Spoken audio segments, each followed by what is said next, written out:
Why is succession planning important for small business? By the end of this video, you're going to have the motivation and the tools to protect that asset to ensure that it becomes a legacy for your life.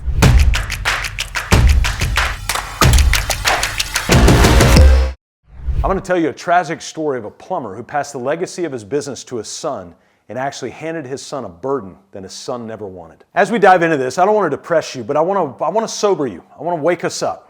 There's a number I want to give you. It's the number 80. In fact, it'd be really good for you to just write it down. I love scratch sheets of paper and pen.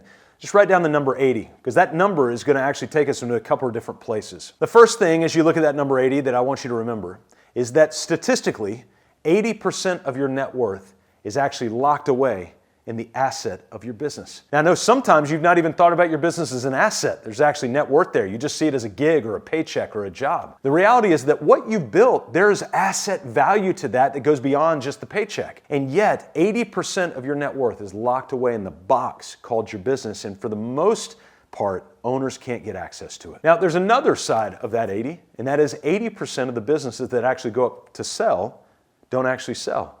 Only 20% sell. Why? That leads to the third use of the number 80. And that is 80% of the value of those businesses is built and locked away in what we call the 4 Ps and the 4 systems. The 4 Ps are purpose, people, process, and profit, and the 4 systems of marketing, sales, ops, and admin. And yet, for most business owners, 80% of the value is locked away in their head. Wouldn't it be cool if we just had like a USB cord, we can just plug it into your head and just download all the stuff and get it out? Why? So other people can get access to it. The value of your business is based on the ability for other people to run and grow the business with or without you. And yet, 80% of the businesses that go up to sell never sell. Why? Because they're not ready and you are not ready. And so I want to get you ready. I want to get you inspired and motivated, but I want you to have the tools ready so that you can create succession and transition into a legacy that you're proud of. So when you ask yourself, why is this succession planning important? Let me tell you what happens when you don't have it. When you don't have it, the largest asset of your net worth just flies away. I can't tell you how many business owners that we hear from but never get the chance to work with tell us this tragic story. Hey, I worked my whole life, 40, 45, 50 years, and I've got all this stuff, but I don't have anybody to sell it to, and so I just closed the doors. That's so sad. Like, you shouldn't do that. Well, I don't know that you can really sell a business in our industry. Most every business in most every industry is sellable, but you've got to make it sellable. When you don't have a succession plan, the largest asset of your business just goes away. And I want it to do something different. So I want to tell you this story, and I really want this story to wake you up. There was a plumber that we worked with for a very, very short period of time. And as we got to know this plumber, he had no background in creating these 4 Ps of purpose, people, process, and profit, and he had not delineated a lot of his process. Now, I want to be very clear, there are plenty of people that we do work with that do that, and they still don't have a sellable asset. There's got to be implementation and action on the back end of this. But this plumber had none of that. And he was so proud because he wanted to hand this plumbing company to his son. And his son pulled one of our coaches aside one day and said, "This thing that my dad is giving me is the biggest dread of my life." It was so sad because you could see the pride that this dad had in giving Plumbing and Sons to his son. And the reality is his son wanted nothing to do with it, but did not have the wherewithal in him to go sit down with his dad and say, "I don't want this thing." And so now what happened is the son was gifted a plumbing business he never wanted, and he ended up running it to the ground and sabotaging it himself because he didn't want to do it. He wanted to do something different. I don't want you to be in that situation. I know that story is a little bit dramatic, but the reality is that's where a lot of business owners are in their business. We work with business owners between 3 and 100 employees.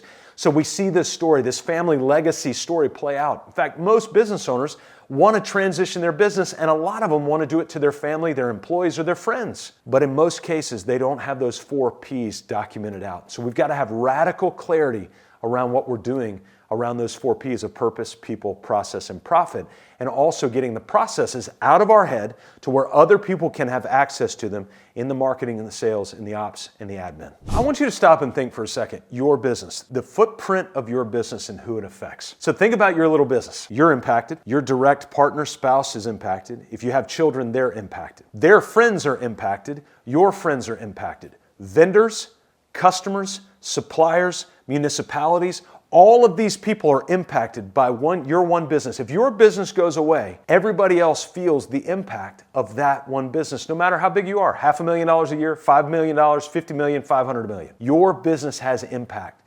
So when you think about your community, when you think about your family, when you think about your friends, I want you to remember that the value of your asset has communal value as well. So you're not just protecting this for yourself or the people nearest to you, you're also protecting the value for the people around you and the people you influence. Now I want to give you a story on the other side. I gave you a tragic story, but this is a great story. There's a home builder out of Wisconsin, and he's second generation at this point, so he had a little bit of runway from the first generation. And he was getting up into his 60s a little bit, and I was meeting with him at a 20 club, and he pulled me aside and he said, "Hey, I wanted to tell you something. We're going to be transitioning this business to my son." And his son was in the room, and his son was wildly capable. He's hitting about 30 years old at this point, had worked in the business for a period of time. And they had built systems and processes. They had training, they had meetings methodology, they had all of this stuff, and they were working it and working it and working it. And I asked him, I said, "What are you going to do in terms of gifting it or selling it?" And he said, "Well, I've been thinking about gifting it." I said, "Hey, I want you to think about something. I want you to think about actually selling it to him at a discount. And then from there, think about how generosity might flow in different ways." And so we were at that meeting a couple days, and he came back to me and goes, "I think I got it." I was like, "All right, fire away."